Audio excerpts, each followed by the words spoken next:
The Church of the Black Goat. So, let's check everything again, Alexey suggested, and together with his brother, they moved around the car towards the trunk. I packed everything as usual and brought something extra just in case, Dima replied. And what is it? You'll see. Well, let's have a look, Alexey said and opened the trunk. He quickly scanned the tightly packed space and stopped at one item. Something very large in a leather case inside a backpack. No. Alexey looked at his brother. Did you really bring it? Dmitry smiled and seemed embarrassed. Yes, I know it won't be useful now, but I really wanted to try it out. Well, all right, Alexey laughed. It won't be useful this time, but if you want to lug that weight around, go ahead. Who would have thought he could wound that creature? Dima said thoughtfully. Tell me about it, Alexey looked at his brother. Of course I knew that if I fed him information about Marushkino, he'd come running here, but I certainly didn't expect him to do half the work for us. You know, I think we didn't treat him very well, set him up or something. Listen, I didn't force that Karin to come here. You know what I mean, you compelled him, even if not directly. I didn't even tell him, I just asked about this place and I paid him honestly and generously for the information, by the way. Yes, I knew he would rush here to check everything out and scout the situation, but I'd rather risk him than you. What happened to him is the result of his own choice. Silence hung in the air, then Alexey continued. All right, what's done is done, let's check the inventory. Dima nodded. So, holy water in vials? Check. Packaged salt and chalk? Check. 2 pairs of brass knuckles? Check. 4 grenades? Check. Are those the ones you modified? Yes, I took the ones where I inserted the consecrated metal bearings for greater lethality. I covered each ball with runes. I can see that these are heavier. Yeah, I want to try one on this creature. So, paint, check, vials for evidence, with me. Lyosha touched his inner pocket. Ah, and of course the Molotov cocktail, but we won't need it today, we'll leave it here, and my blades are with me. Alexey patted the 2 long knives hanging in their sheaths. Well, is that all we need? My personal toy. Right, it's good that I managed to apply runes to it. Even without runes, it can give any creature a run for its money. That's for sure, but this way there will be more damage. So, remember, I also modified the clothes with runes. They won't be able to cut or pierce it with anything, but the impact and heat from fire or cold will still pass through. Be careful. Understood. We need to come up with something about that too, of course, but today this will do. So, I put powerful flashlights on the helmets. They will shine 360 degrees. Of course they might see us, but the main thing is that we see them. Having equipped their working inventory, the brothers drove past the entrance gates of the village of Marushkino and followed the bloody tracks towards the doors of the abandoned church. The closer they got to the doors, the more noticeable the bloodstains became. Yellow blood. The blood smelled of some kind of filth. This smell burned the throat. Almost reaching the door, the brothers exchanged glances. The younger one went further, and the older one, taking his hands out of his pockets, pulled out silver knuckle dusters. When he firmly gripped the holes with his fingers, greenish runic inscriptions appeared on them. The younger one started to quietly open the door, when suddenly a huge spider-like body knocked it out with all its weight, throwing Lyosha to the side. Having flown several meters, Alexey landed in the bushes. A huge human spider creature was already looking at Dmitry.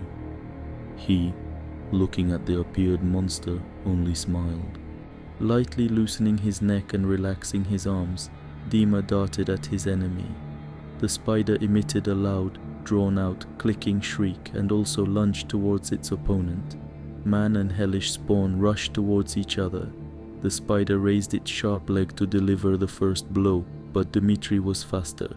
His fist, armed with brass knuckles, smashed into the monster's face with such force that the spider was thrown to the side, and the clicking shriek instantly ceased. A severe burn, framed by broken chelicerae, formed where its mouth had been. The creature shook its head, regaining its senses, and lunged at Dmitry again, extending its demonic arms as if trying to grab its victim. Dmitry stepped forward and grabbed the monster's arms, holding it in place. The creature's human-like arms began to give way under Dmitry's strength, and he began to twist and break them at the joints. The spider shrieked and beat its front legs against its attacker's body.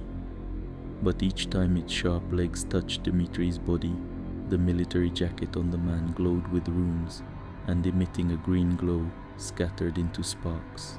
Meanwhile, Alexey came up from behind and with a precise movement of his blades, deprived the spider of its hind legs. The creature howled, trying to look back, but Dmitry prevented it. Alexey managed to sever another leg. The creature was enraged and panicked. The spider spat thick ichor into Dmitry's face. He didn't expect this, and his grip weakened for a second. This was enough time for the creature to twist its broken arms and turning lunge at Alexey. Freed, the monster immediately stumbled awkwardly to one side. The creature thrashed about, trying to strike its offender with its sharp legs, but Alexey was faster and easily parried the creature's legs with his blades. In this way, he managed to sever another leg. Alexey seemed to relish the fight, and, as if not in a hurry to finish off the predator, which had now become the prey. He met each lunge of the creature with a new stab of his blade into the monster's body, and soon it began to bleed something yellow from dozens of wounds all over its body. The blood emitted a suffocating smell. The demon's gaze was already haunted. It thrashed and shrieked. Then Dmitry, with a yell, landed on the spider's massive body, grabbed the creature's head with both hands, and jerked it sharply upwards. Something crunched. With a second jerk, Dmitry tore the creature's head from its body, and, with a satisfied look, raised it up as an ancient warrior would raise his trophy. "Good job, brother," Alexey said. Dmitry looked at his brother with satisfaction. "You didn't damage the gland, I hope?" Alexey added. "No, you said it was somewhere in the chest." "Right, let's drag the creature inside. It's getting dark. We need to cut it open and find the gland." "Do you think one will be enough? How many do we need to prepare the potion against it?" "Hard to say. We'll see how big it is. We don't have much choice, really. Even this bastard was very difficult to find." Alexey replied calmly as he and his brother dragged the dead creature inside the church. Dmitry nodded thoughtfully. Once inside, Alexey began to draw a runic barrier at the door, so that nothing would disturb them from either side. Meanwhile, Dmitry examined the perimeter and began preparing instruments on the pedestal by the pulpit. Then with swift movements he painted over the unholy images of half-human, half-animal creatures that stared at him sternly and judgmentally in their pathetic parody of icons. Reaching the library, he dumped the books into one large pile. Among the books were folios bound in some kind of leather. On some of the covers, stretched remnants of human faces were visible. From the pages of the vile treatises, deformed creatures gazed at the reader, waiting for someone to read their names and thus summon them into the material world. Simple names, simple texts. It seemed that these demonic beings themselves were ready to extend their clawed hand of help through the abyss, so that you wouldn't confuse anything and summon them correctly. Just one glance at the folios and their pages brought thoughts of wealth, power, and the great strength that would be granted if only one were to read aloud these ancient writings inscribed in blood. Nothing and no one would be able to oppose you anymore. The rulers of the whole world would come to bow to the mountain on which you would sit on your throne, while pathetic little people would fuss in the dirt at your feet. Pathetic little people whose lives from now on would be but a brief moment, a simple comma in the endless book of great deeds that you could accomplish. Even demons would obey you, and on earth and in heaven there would be only one power, you. Dmitry grimaced in disgust, looking at one of the texts, as if he had tasted something bitter and unpleasant in his mouth. He spat on the pages of the ancient manuscript and threw it onto the pile with the others. He thoroughly doused the pile of books with a lighter fluid, which they had carefully consecrated the day before. Reaching the fresco of a naked woman, Dmitry stopped. She gazed at him carnally, with lust. She desired him. She desired to embrace him, to give herself to him completely. The smooth, rounded lines of her body beckoned him, promising endless pleasure and supreme love. Desire spread through his body, penetrating his mind. Gradually, images of passion began to displace the man's own thoughts, trying to create the illusion that they were the only ones to listen to, that they were the only true thoughts left in his consciousness. With cold malice in his eyes, Dmitry punched the wall with the unholy image, knocking out a layer of plaster depicting the face of the abominable she-spider. The spell was broken. "Damned creature," Dmitry said quietly. The next fresco, a black goat with numerous teeth, gazed at Dmitry with a look full of rage and malice. It seemed that his hatred was so strong that he looked with his unblinking gaze through space and time, trying to reach the brothers with his gaze and grind them to dust. Dmitry just grinned and painted over this fresco and all the remaining ones. "Are you finished?" Dmitry asked, returning to his brother. "Yes, just now. I placed a couple more in different places just in case to be safe. You've gotten good at setting these barriers. Our lives depend on it, brother. Have you prepared everything there? Is there nothing demonic left?" "Yes, the books. As always, I threw them in a pile, painted over and destroyed the images. Then we can extract the venom gland from this spider spawn. It's just gotten dark, and it should become visible," Alexey said, and took out a sickle-shaped knife. The brothers moved towards the creature, which had already gone quite limp in a pool of its own yellow ichor, oozing from its wounds. The bloody puddle spread across the floor and seeped into the cracks in the wooden planks, disappearing somewhere deep below. "Wait," Alexey said, stopping his older brother by the shoulder. "Do you hear that?" "No," Dima drawled, listening intently. "There's something there." Alexey looked down at his feet. "Something moving beneath us. Probably from the basement." Dima pointed towards a corner of the church. "There's the wrecked entrance, the doors ripped off their hinges." Dima stopped short. "Now I hear something too." A distant rustling sound emanated from the corner where the basement entrance was located. The rustling noise gradually grew louder. Soon, a multitude of chaotic tapping sounds of something thin and sharp against the wooden floor became discernible. The brothers stood at the ready, prepared to attack at any moment. "Let's go to the barrier. It will protect us like a shield if anything happens," Alexey said, leading his older brother away, gradually retreating step by step towards the exit to the runic barrier. The rustling and tapping became so loud that they could be heard from literally everywhere. The noise intensified so much that they would have to shout to communicate. "Look, what's that?" From the open black chasm, a smoothly writhing and pulsating body of a creature emerged. Its mere appearance induced nausea. A human head was fused with the body of a giant scolopendra, its mouth replaced by some sharp appendages, clicking and unclicking in search of nourishing flesh.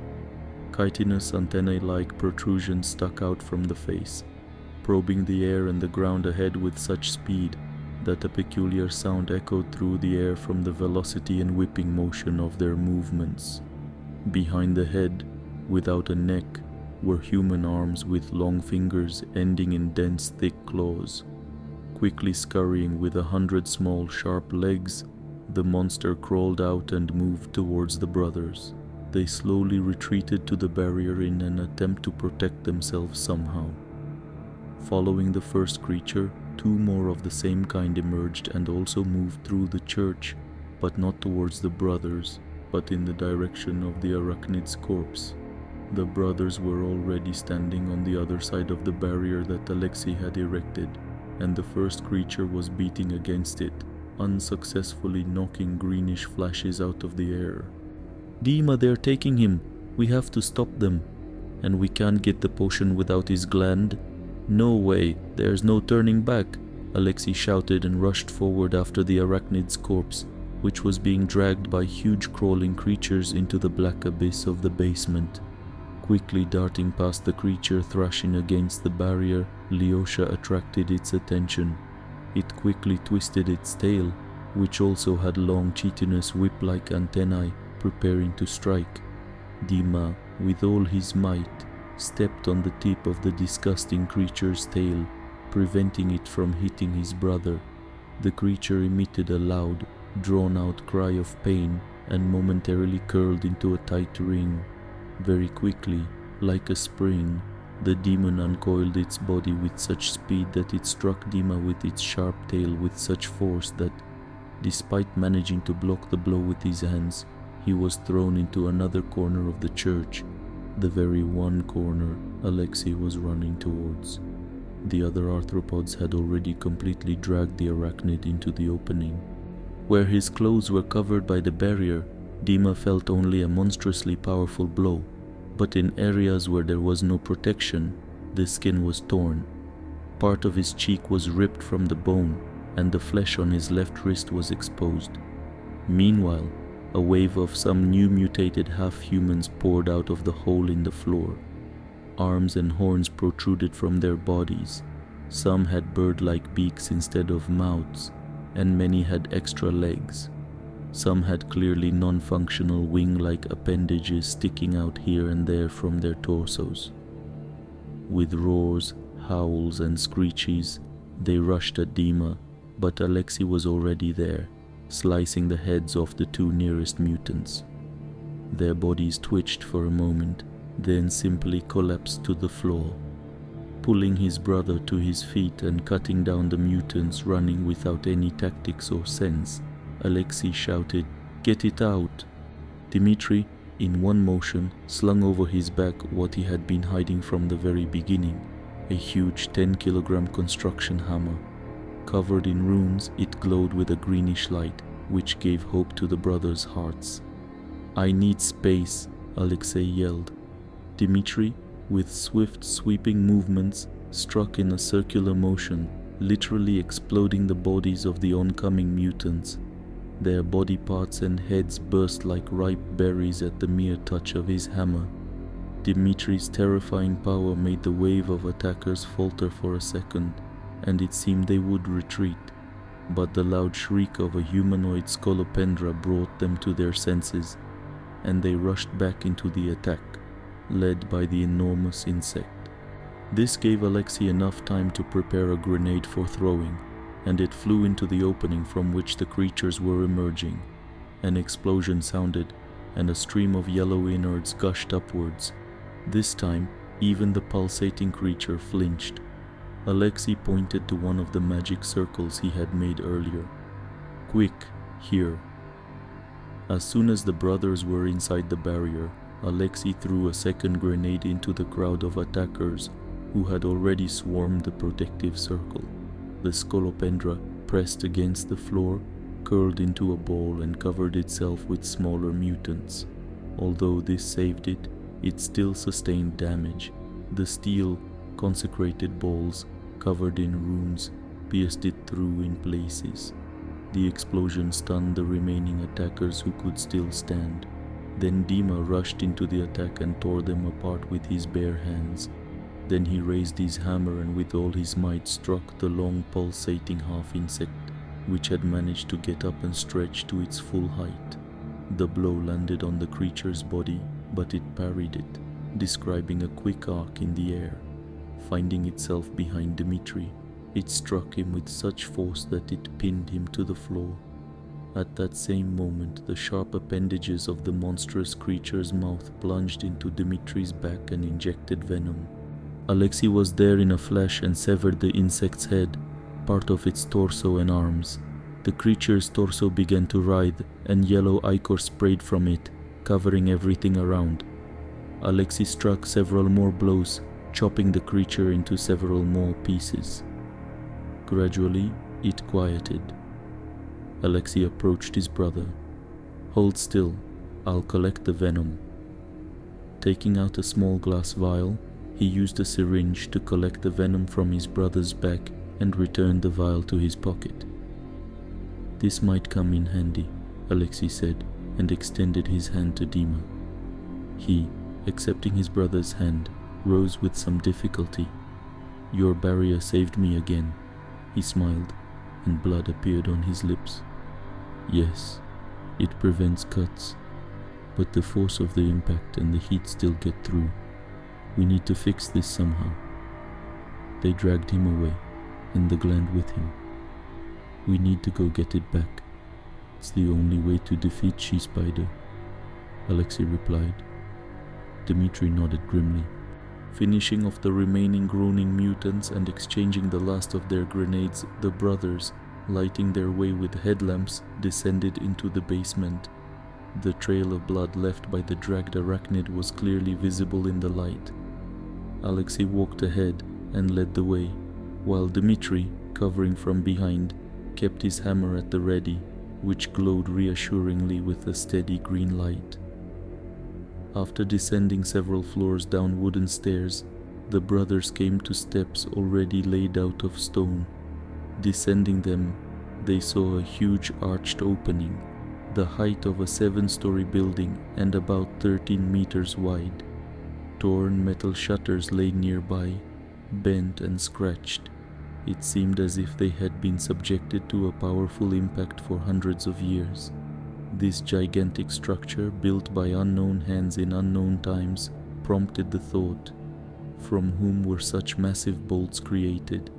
What did the ancient builders want to contain with their help? "Wait," said Alexey.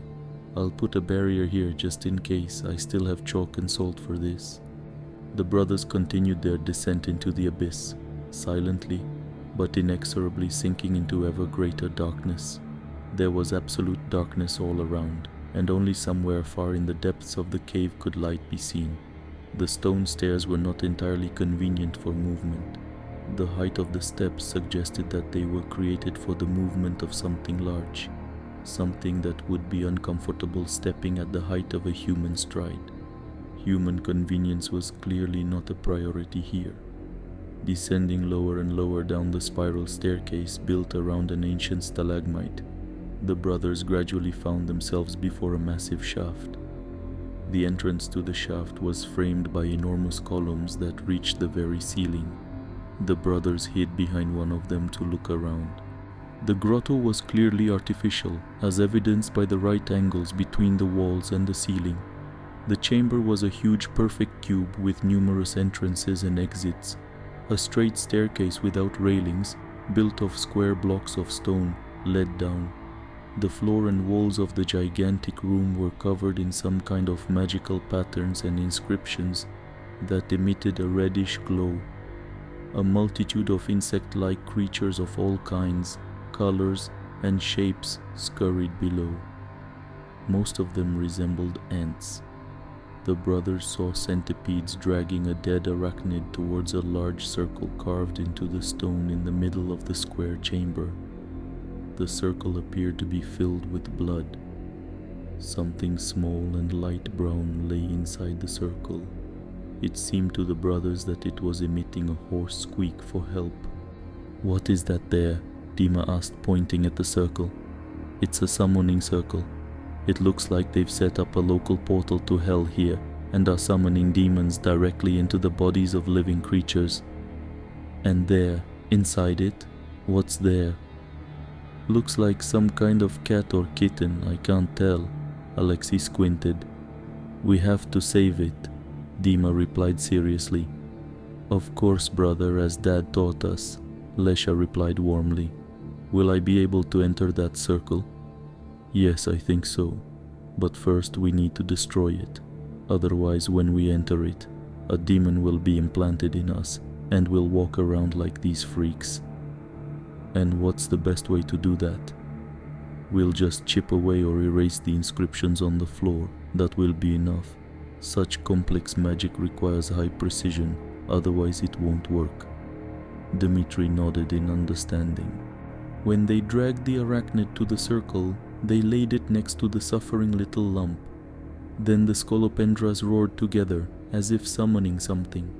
The movement of the insectoid creature stopped for a second, and they began to huddle together and quickly move in a circle.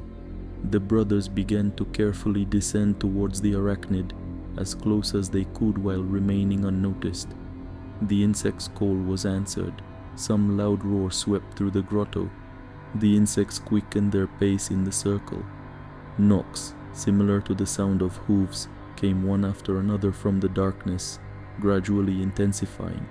Judging by the rumble of the steps, something large and heavy was approaching them.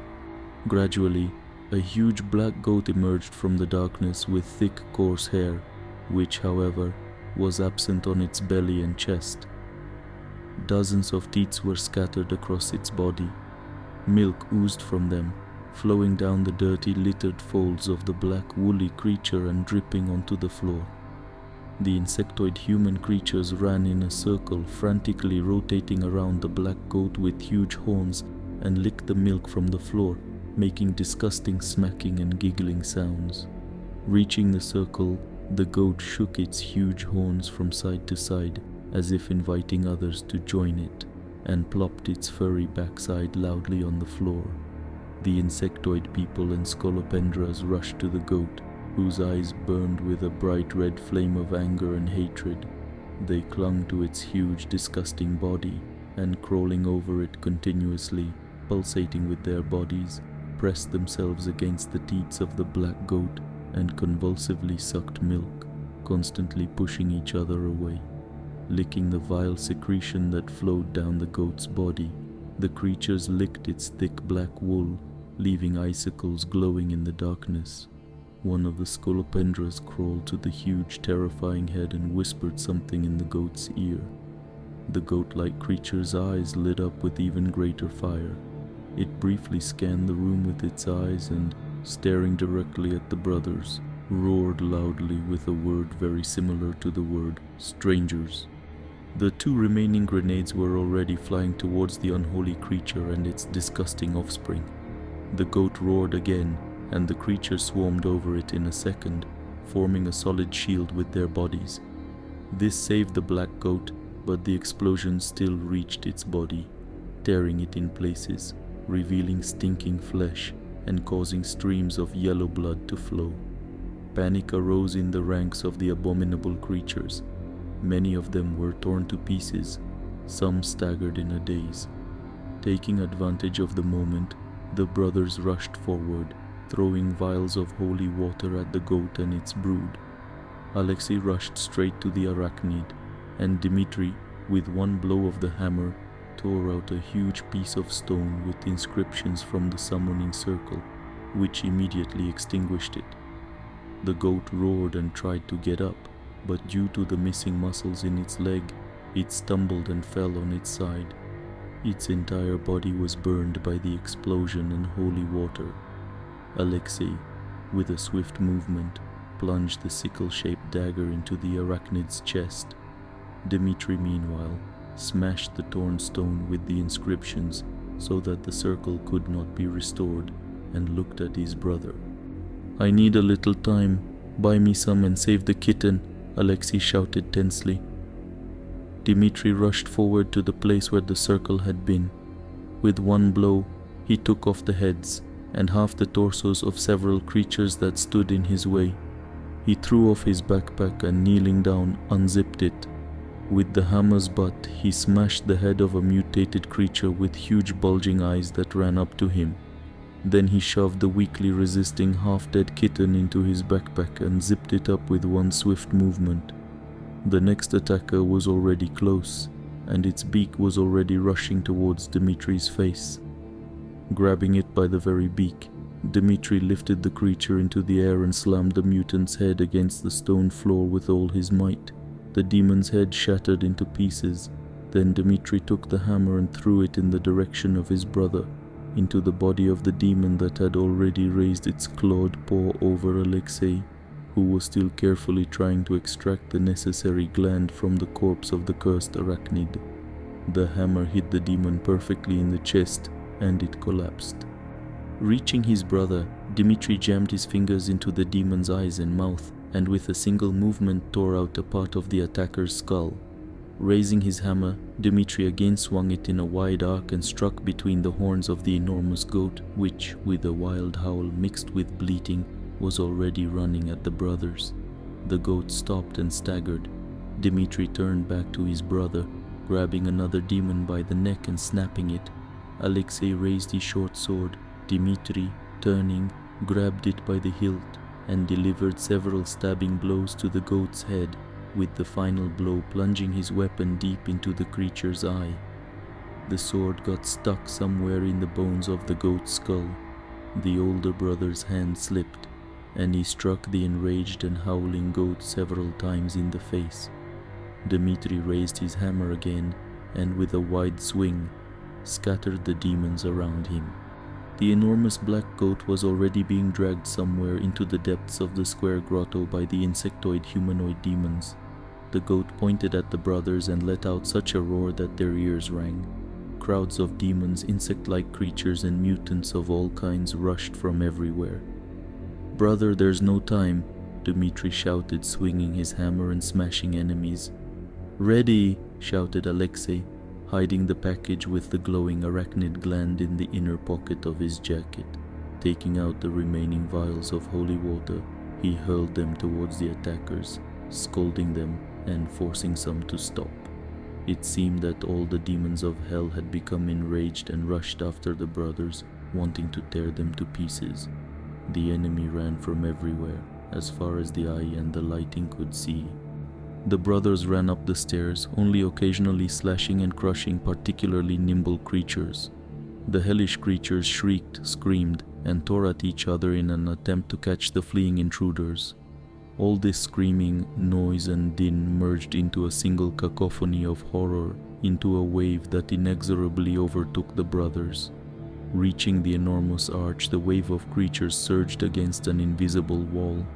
Cries of horror and disappointment came from the dense mass of risen monsters, which actively struck sheaves of sparks from the invisible barrier. They pushed, scratched, tore out pieces of stone from the gigantic arched vault, sparing neither themselves nor their strength, just to break the barrier and the people who had placed it. The brothers ran upwards. Dmitry was covered in blood and the yellow remnants of the hellish creature's innards. His left arm hung limp below the elbow, swinging unnaturally with each stride, and blood from torn flesh streamed down his face. He began to slow down. Alexey slung Dmitry's arm over his shoulder and helped his brother speed up. "Come on, brother, hold on. Not much further. I made the barriers in the church stronger, they won't get through there. Just hold on. I'm all right. I haven't shown them everything yet. We need to save the kitten." Of course. We'll feed him and give him water. Everything will be fine. Just hold on." The sound of falling stones from the ancient vault echoed. Alexey realized the barrier had fallen. They had already reached the wooden stairs and were moving up them. The fleshy wave of meat that the hellish creatures had become surged after them with renewed vigor. The brothers ran slower and slower. Finally slowing to a stop, Alexey saw that Dmitry had fallen into a stupor from blood loss and, hoisting him onto his shoulders, ran up and through the church hall. The wave was getting closer, and Alexey felt something hitting his back. Either stones or something else. There was no opportunity to check. When the brothers almost reached the church exit, Alexey felt the fetid breath and the touch of a deformed three-fingered repulsive hand, which at the last moment stumbled upon the barrier. Alexey ran outside, falling himself and dropping his brother. The barrier he had crafted for so long held.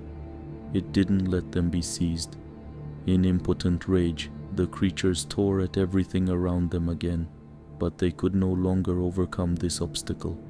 Alexey stood up, took a Molotov cocktail from the trunk, lit it, and threw it towards a pile of books doused with consecrated lighter fluid. The flames caught instantly, engulfing a larger and larger area. The creatures scattered, spreading the flames and intensifying the blaze of the already well-ignited abandoned church. Alexey carefully placed his brother in the back seat of their SUV. He cautiously unzipped the backpack and took out a kitten of an unusual light brown color. After examining it, Alexey realized that the kitten was alive. He placed it next to his brother. Starting the car, he drove his family away from this place to the sounds of the pain of demons burning with holy fire. An SUV was driving along a lonely, overgrown road. There in the back seat lay a large man covered in blood, breathing heavily. A light brown kitten lay nearby, purring peacefully. A small spider dozed under the hood, and the cursed church burned out in the rearview mirror.